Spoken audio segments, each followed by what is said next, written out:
नमस्कार। The public media पर मैं संजय कुमार आपका बहुत बहुत स्वागत करता हूं। जिस तरह से बांग्लादेश से हिंदुओं पर हो रहे अत्याचार की तस्वीरें हम तक आप तक सोशल मीडिया के माध्यम से या मीडिया के माध्यम से पहुंच रही थी, तो आपने देखा होगा कि एक हिस्सा ऐसा भी था जिसको टूल किट का हिस्सा कहा जाता है। वो दिखाने का, ये जताने का प्रयास कर रहा था कि दरअसल ये तस्वीरें, ये दृश्य इस्लामोफोबिया हैं। लेकिन आज जिस तरह से यूनिस सरकार के जो प्रमुख सलाहकार हैं मोहम्मद शेखावत हुसैन, वो जब मीडिया के सामने आए हैं और उन्होंने माफ़ी मांगी है, तो उससे यह साफ जाहिर हो गया है कि ये लोग जो इसको कोरी अफवाह, कोरा झूठ बता रहे थे, उस एक माफ़ी ने उन सब के मुंह पर एक करारा तमाचा मारा है। अगर उनको लगता हो तो, हालांकि इतने बेशर्म लोग हैं, इतनी मोटी चमड़ी है कि उनको शर्म हया फील ही नहीं होती। उनका एक एजेंडा है जिस पर वो लगे हुए हैं कि जब इस तरह से देश दुनिया में जहाँ से भी कोई समाचार आए तो उसको या तो पहले सिरे से नकार दो, या उस पर बात ही मत करो, या उसकी ग्रेविटी है उसको कम करके दिखाओ। ऐसा हुआ भी। कुछ तस्वीरें ऐसे आई जिसमें यह दिखाया गया कि जो बहुसंख्यक आबादी हैं उससे संबंधित लोग वहाँ के मंदिरों की रक्षा कर रहे हैं। लेकिन जिस तरह से हिंसा की दर्दनाक तस्वीरें देश दुनिया के सामने पहुँच रही थी, उससे यह साफ जाहिर हो रहा था कि वहाँ पर हिंदुओं पर बहुत जुल्म किए जा रहे हैं, बहुत अत्याचार हो रहा है। ऐसे में जो विपक्षी दल हैं भारत के, आपने देखा कि उनकी एक असाधारण सी चुप्पी देखने को मिली। किसी ने इस मुद्दे पर कुछ बोलना, कुछ लिखना गंवारा नहीं समझा, जैसे उनके लिए बांग्लादेश और बांग्लादेश के हिंदू कोई अहमियत रखते ही नहीं हैं। और हम उम्मीद करें भी तो किससे करें?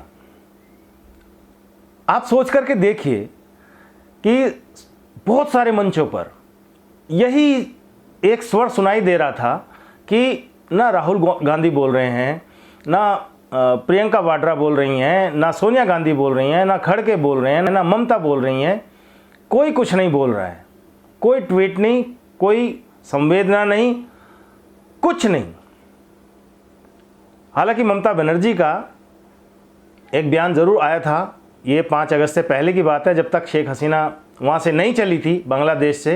तो उन्होंने कहा था कि वो जो प्रोटेस्ट कर रहे हैं वहाँ पर छात्र, उनका दिल उनके लिए बहुत दरिया हो गया था और वो कह रही थी कि वो यहाँ उनका स्वागत करने के लिए तैयार हैं। लेकिन पिछले दिनों आपने देखा होगा एक ट्रेंड चल रहा था, all eyes on रफा।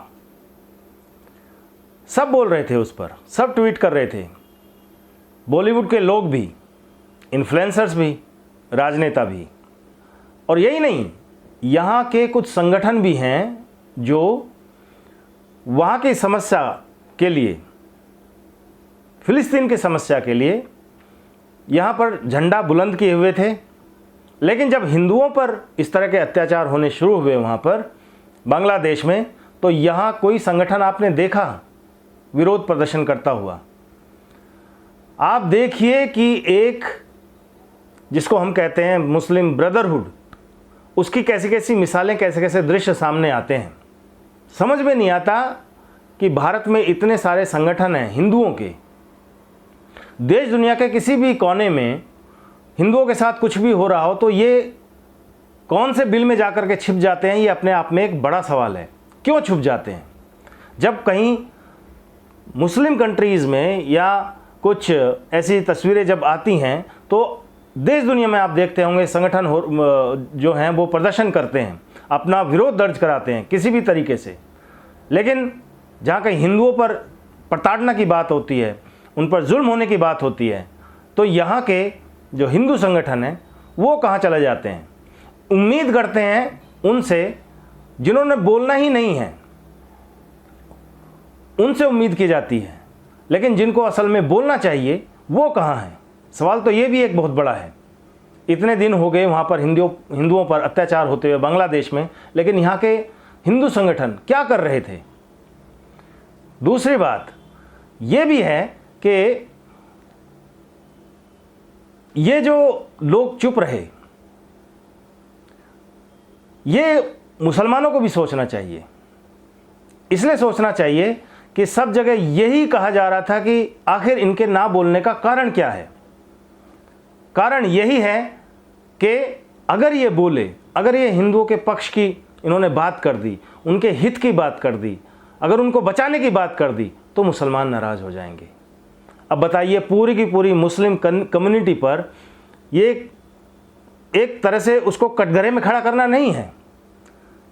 Muslim community को भी चाहिए, अगर वो भाईचारा सुबह से लेकर रात दिन अगर भाईचारा अगर वो करते रहते हैं, वो लोग जो बोलते हैं भाईचारा बना रहना चाहिए, ये गुलिस्तान खिला रहना चाहिए, उनको भी आकर के इन्हीं पार्टियों का विरोध करना चाहिए कि बोल क्यों नहीं रहे हो भाई, हमें क्यों बदनाम कर रहे हो।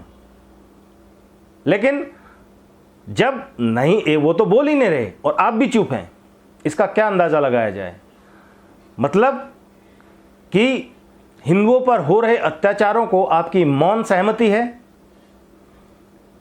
तो फिर जो आज मोहम्मद शेखावत हुसैन कह रहे हैं, मोहम्मद यूनुस के जो सलाहकार हैं, कि हिंदुओं की रक्षा करने का जो दायित्व है वो बहुसंख्यकों पर है और उनको ये जवाब देना होगा कि उन्होंने अल्पसंख्यकों की, हिंदुओं की रक्षा क्यों नहीं की।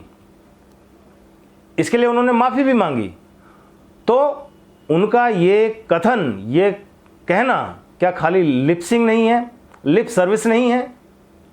ये अपने आप में एक बड़ा सवाल है, क्योंकि जब तक ज़मीन पर कुछ होता हुआ दिखाई नहीं देगा, इसको लिप सर्विस से ज़्यादा कुछ कह नहीं सकते। हो सकता है बांग्लादेश ने इस वजह से भी ये कदम उठाया हो, माफ़ी मांगी हो, कि वो नहीं चाहता कि देश दुनिया में जिस तरह की तस्वीरें जा रही हैं, जिस तरह की इमेज बांग्लादेश की बन रही है, वो ना बने। क्योंकि पाकिस्तान का उदाहरण सामने है कि पाकिस्तान की देश दुनिया में इमेज क्या है, कि वो टेररिस्ट को बढ़ावा देता है, टेररिज्म को बढ़ावा देता है। वहाँ पर माइनॉरिटीज़ का क्या हाल है, कितने % थे 1947 में, और आज मुश्किल से 1-1.5% रह गए हैं वहाँ पर। यही हाल बांग्लादेश का भी था, 24% से घट करके 8-8.5% वहाँ पर रह गए हैं हिंदू या माइनॉरिटी। तो वैसी इमेज बांग्लादेश की भी ना बने विदेशी बिरादरी में, कि उनको भी कभी उसी नज़र से ना देखा जाना लगे जिस तरह से पाकिस्तान को देखा जाता है। तो हो सकता है ये इमेज को पॉलिश करने की भी एक कवायद हो। नहीं तो ऐसा नहीं लगता है कि हिंदुओं को लेकर इनके मन में एक दर्द का जो है दरिया बहने लगा हो। क्या आपको ऐसा लगता है कि सरकार के जो प्रमुख हैं, इनका जो दर्द है वो उभर करके आ गया है और वो माफ़ी मांग रहे हैं हिंदुओं से? क्या वाकई सच में ऐसा है कि दिल से माफ़ी मांग रहे हैं, या खाली वो इमेज जो पाकिस्तान की बन गई है, बांग्लादेश की ना बने, उसके लिए प्रैक्टिस की जा रही है? ये अपने आप में बड़ा सवाल है। आप इस बारे में क्या सोचते हैं, हमें ज़रूर बताइए। फिर किसी मुद्दे के साथ आपके सामने हाजिर होते हैं। इजाज़त दीजिए। नमस्कार, जय हिंद, वंदे मातरम।